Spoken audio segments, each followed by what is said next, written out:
दोस्तों, जब से इस सृष्टि की उत्पत्ति हुई है और इस धरती पर मानव ने जन्म लिया है, तब से ही उसके मन में प्रश्न उठता है कि मैं कौन हूँ, मेरा अस्तित्व क्या है, मैं जन्म से पहले क्या था और मरने के बाद क्या होऊंगा।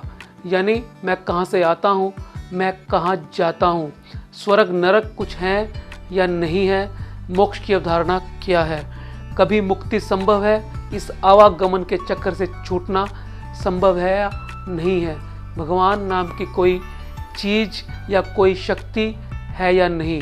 इन सब प्रश्नों को बूझते बूझते दर्शनों का और धर्मों का उदय हुआ है। दोस्तों, जब हम अपने आप को जानना चाहते हैं, ये जानना चाहते हैं मैं कौन हूँ, और जब इसकी तड़प बहुत गहरी हो जाती है, जिज्ञासा का स्तर बहुत ज़्यादा बढ़ जाता है, हम मुमुक्षु भाव में आ जाते हैं, तब जन्म होता है इन प्रश्नों का। और यही प्रश्न धर्मों और दर्शनों को जन्म देने का काम करते हैं। दोस्तों, योग इन प्रश्नों के जानने के मार्ग के रूप में अवतरित हुए हैं। योग के द्वारा हम जान पाते हैं हम कौन हैं, हम आत्म साक्षात्कार कर पाते हैं, अपने तक पहुंच पाते हैं, स्वयं के दर्शन कर पाते हैं। जहाँ तक योग का अर्थ है, योग युज धातु से बनता है, जिसका अर्थ है जोड़, यानी आत्मा का परमात्मा के साथ जोड़, अपने आप तक पहुँचने का वो रास्ता जिस पर चलकर हम अपने होने को समझ सकते हैं। अपनी इस यात्रा के पड़ाव में बहुत सारी चीज़ें आती हैं। दोस्तों, सबसे पहले योग शब्द मिलता है हमें ऋग्वेद में, उसके बाद उपनिषदों में, कठोपनिषद के अंदर इसका वर्णन आता है। दोस्तों, महर्षि पतंजलि ने योग दर्शन की रचना की है। हमारे 6 दर्शनों में से योग एक मुख्य दर्शन माना जाता है। सांख्य दर्शन, योग दर्शन, न्याय दर्शन, वैशेषिक दर्शन, मीमांसा दर्शन और ब्रह्म सूत्र। इसके अंदर जो दूसरा योग दर्शन है, उसके जनक है महर्षि पतंजलि।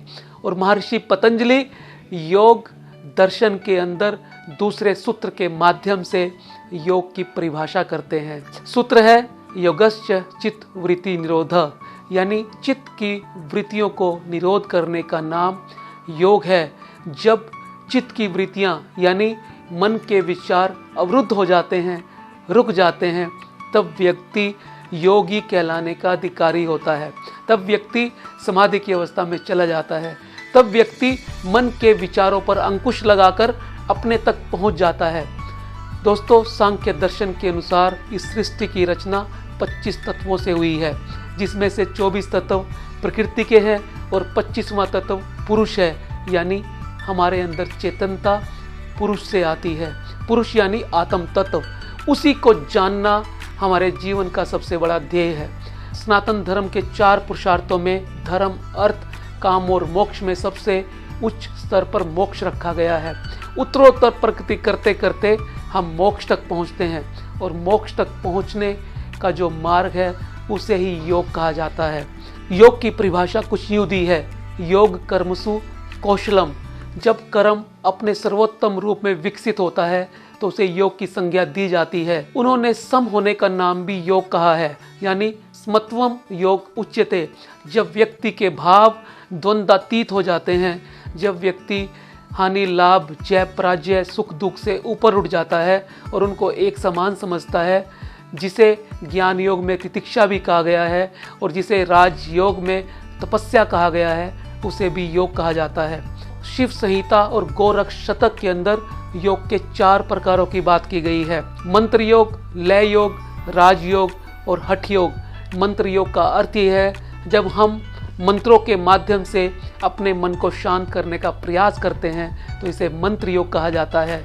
और जब हम लय के माध्यम से, जब हम संगीत के माध्यम से, जब हम कुंडली जागरण के माध्यम से, जब हम चक्रों के माध्यम से उस अवस्था को प्राप्त हो जाते हैं जिसमें हमारा अस्तित्व उस परमात्मा के अस्तित्व में लय हो जाता है, मूलाधार, स्वाधिष्ठान, मणिपुर, अनाहत, विशुद्धि, आज्ञा और सहस्त्रार्थ तक हम पहुंच जाते हैं, इसे कुंडली जागरण कहा जाता है। हमारी कुंडली सर्प के रूप में अधोमुखी होती है, जिसका मुंह मूलाधार में होता है।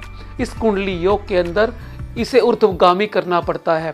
नीचे की तरफ से कुंडली उठते उठते ऊपर जाती है और सहस्त्रार तक पहुंचकर परमात्मा में विलीन हो जाती है। दोस्तों, राजयोग को राजयोग इसलिए कहा जाता है क्योंकि इसे सब योगों का राजा माना जाता है।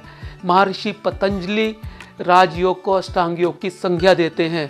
अष्टांग योग का अर्थ है 8 अंगों का योग, जिसमें यम, नियम, आसन, प्राणायाम, प्रत्याहार, धारणा, ध्यान और समाधि आते हैं। यम के अंदर अहिंसा, सत्य, अपरिग्रह, अस्तेय और ब्रह्मचर्य आते हैं और नियम के अंदर शौच, संतोष, तप, स्वाध्याय, ईश्वर प्रणिधान आते हैं।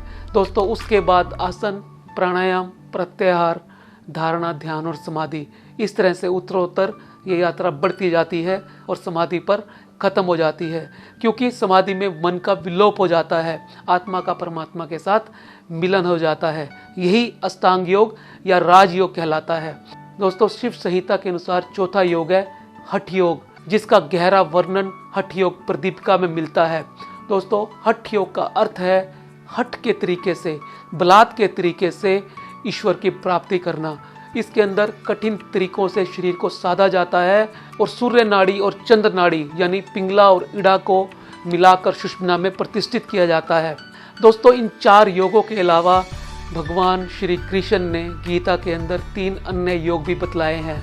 गीता के 18 अध्यायों में भक्ति योग, ज्ञान योग और कर्म योग पर मंथन किया गया है। दोस्तों, गीता लाइफ का मैनुअल कहा जा सकता है, क्योंकि उसके अंदर उन सब प्रश्नों का उत्तर है जो हर व्यक्ति के अंदर जीवन यापन करते हुए प्रस्तुत होते हैं, उसके सामने आते हैं। अर्जुन के माध्यम से भगवान श्री कृष्ण हमें इन प्रश्नों का उत्तर देने का प्रयत्न करते हैं और बहुत सुंदर ढंग से इन 3 योगों के जरिए आत्मा से परमात्मा तक पहुंचने का रास्ता दिखाते हैं। आज के वीडियो में हमने योग शब्द का अर्थ जाना, उसकी परिभाषा जानी, उसके प्रकार जाने और उसका लाभ जाना। आने वाले वीडियो में हम भक्ति, ज्ञान, कर्म, कुंडली, हठ, लय, मंत्र सब योगों पर विस्तार से चर्चा करेंगे।